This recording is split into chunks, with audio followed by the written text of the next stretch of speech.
So hello everyone, कैसे हैं आप सब लोग। आई होप आप सब ठीक हो, सेफ हो, हेल्दी हो और बहुत ही ज़्यादा खुश हो। आप सब ने मेरी लास्ट ऑडियो स्टोरी में मुझे बहुत सपोर्ट किया पर कमेंट्स नहीं दिए। पर कोई नहीं, इस बार कमेंट्स ज़रूर करना और पिछली बार की तरह ही बहुत सारा प्यार देना। तो आज मैं आप सबके साथ एक कहानी शेयर करूँगी। इस कहानी को मैं अलग अलग हिस्सों में सुनाऊँगी, मतलब कि इसके एपिसोड्स में आप सबके साथ शेयर करूँगी। तो चलिए बिना और वक्त ज़ाया करे हम शुरू करते हैं। तो आज की कहानी का टॉपिक है काशी और उसका बनारस। हो सकता है नाम से ही आप समझ गए होंगे कि क्योंकि इस कहानी को प्रीति तिवारी ने लिखा है और सुनाऊंगी मैं। बनारस जैसी शुद्ध जगह को तो आप सब जानते ही होंगे। बनारस के घाट, बनारस की गलियां और उन गलियों में होने वाली चहल पहल और भी बहुत कुछ। बनारस में ही रहने वाली काशी के बारे में आज हम बात करेंगे। बनारस शहर कहने को तो यहाँ महादेव की नगरी है, पर यहाँ मोहब्बत जैसे हवाओं में बहती हर किसी का दिल एकदम सोने सा है। बनारस अपने घाट के लिए, महादेव की भक्ति के लिए और यहाँ की महाआरती के लिए प्रसिद्ध है। मेरी नई कहानी भी यहीं से शुरू और ख़त्म भी इसी बनारस के घाट पर होगी। बनारस शहर, अस्सी घाट, सुबह का वक्त। ईश्वर सत्य है, सत्य ही शिव है, शिव ही सुंदर है। जागा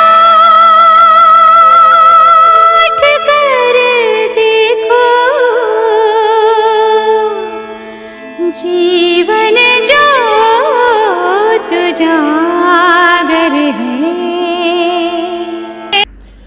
बनारस अस्सी घाट पर बने महादेव का मंदिर, जिसमें सुबह की शुरुआत इसी भक्ति गीत से होती है और सिर्फ एक ही आवाज़ इस बनारस को जैसे आकर खुद जगाती थी, और वो थी काशी। जी हाँ, काशी बनारस शहर में रहने वाली एक साधारण सी लड़की जो महादेव की परम भक्त है और साथ में शिक्षिका भी। अरे ये तो काशी की आवाज़ है, मतलब सुबह के 4 बज गए। पुजारी जी भी उठते हुए बोले। काशी सुबह 4 बजे ही मंदिर आती थी, खुद इस मंदिर को साफ करती थी और आरती करती थी। उसकी आरती की आवाज़ से ही बनारस के लोगों की सुबह होती थी। काशी ने आरती पूरी करके सबकी तरफ आरती की थाल कर दी।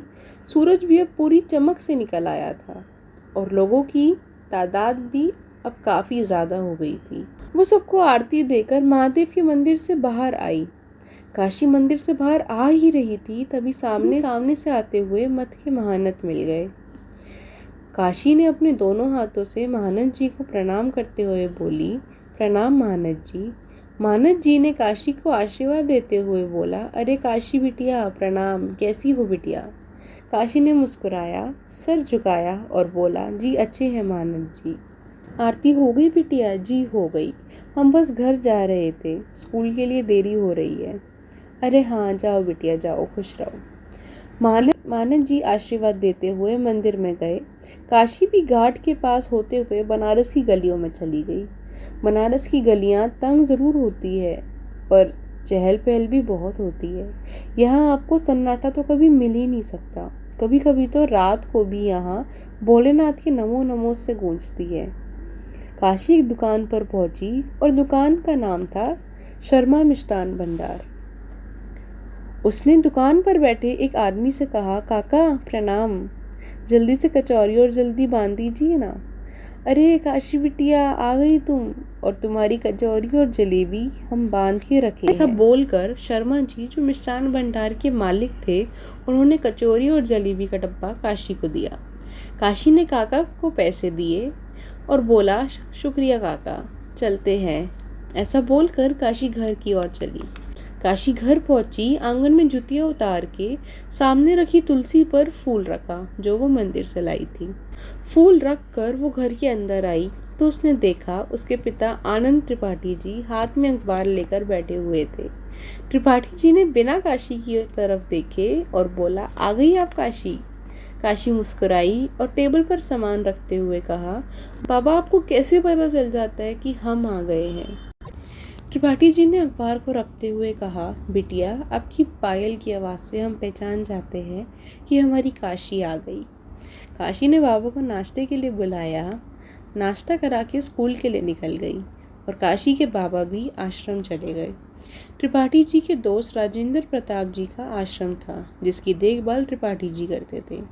त्रिपाठी जी के दोस्त इंदौर के शाही घरानों में से एक थे और वहीं इंदौर में अपना कार्यभार करते थे। साल में एक बार आकर वो सबसे मिलते थे। राजेंद्र जी अपने परिवार में अकेले थे, इसलिए अपना सारा प्यार काशी पर ही लुटाया करते थे। काशी जब स्कूल पहुंची तब स्कूल की बेल बजने में कुछ ही वक्त बाकी था।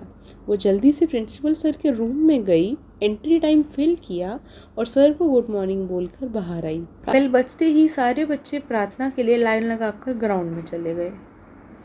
प्रार्थना शुरू हुई और सभी बच्चे मिलकर प्रार्थना करने लगे। प्रार्थना पूरी होने पर बच्चे अपनी अपनी क्लास में चले गए। काशी स्टाफ रूम में आकर अपने लॉकर से सामान निकालने लगी। वो सामान निकाल ही रही थी तभी पीछे से आवाज़ आई, गुड मॉर्निंग। काशी ने पीछे देखा तो वो आवाज़ उसकी दोस्त शालिनी की थी। काशी ने मुस्कुराते हुए कहा, ओहो, आ गई आप। शालिनी भी हंसते हुए बोली, यार क्या करूँ, अब तेरी तरह मैंने बनारस को उठाने का तो ठेका लिया नहीं ना, तो इसलिए तेरी नींद भी मैं ही कर लेती हूँ। काशी ने अपना सामान निकाला और शालिनी को कहा, चलो अब बाद में मिलते हैं। ऐसा बोलकर काशी अपनी क्लास में चली गई। त्रिपाठी जी भी आश्रम पहुंच चुके थे। इससे पहले वो एक स्कूल में टीचर थे।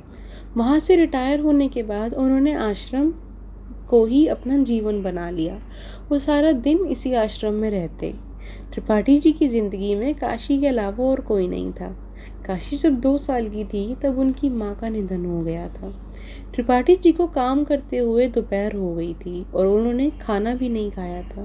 तभी आश्रम के मैनेजर किशोर जी ने बोला, सर खाना लगा दूं क्या?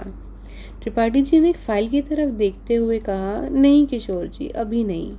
तभी पीछे से आवाज़ आई, अभी क्यों नहीं? आप अभी खाएंगे बाबा और हमारे साथ खाएंगे। ये आवाज़ काशी की थी। काशी आश्रम के अंदर आई, किशोर जी को प्रणाम किया और टिफ़िन बॉक्स टेबल पर रखते हुए बोली, आइए बाबा, खाना खा लीजिए। त्रिपाठी जी टेबल पर फाइल रखते हुए बोले, काशी, आप यहाँ क्या कर रही हैं? काशी प्लेट में खाना लगाते हुए बोली, बाबा आपको खाना खिलाने आई हूँ। किशोर चाचा जी, आइए आप भी। किशोर जी बोले, नहीं बिटिया, आप लोग खाओ, हम चलते हैं। ऐसा बोलकर किशोर जी वहाँ से चले गए और काशी अपने पिताजी के साथ खाना खाने लगी। उसके बाद आश्रम में ही रुककर अपने बाबा के साथ काम करने लगी। फिर रात में अपने बाबा के साथ ही घर आती। आज के लिए इतना ही। जल्द मिलूंगी अगली वीडियो के साथ। अब अपना ख्याल रखिए, सेफ रहिए और बहुत ही ज़्यादा खुश रहिए। मुझे कमेंट्स में ज़रूर बताना कि मेरी वीडियो कैसी लगी।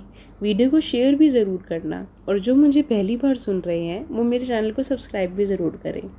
इस वीडियो से कोई भी फीडबैक हो तो डिस्क्रिप्शन बॉक्स में मेरी ईमेल आईडी है, आप मुझे वहाँ मेल कर सकते हैं। और मेरे चैनल को सब्सक्राइब करके आप मुझे बहुत सारा प्यार दे सकते हैं। कमेंट्स भी ज़रूर करके बताना आपको कौन सा पार्ट अच्छा लगा और आप कितने एक्साइटेड है इसका नेक्स्ट एपिसोड देखने के लिए। चलिए, अब वक्त है मेरे जाने का। मैं जल्द आऊँगी नेक्स्ट एपिसोड के साथ। बाय।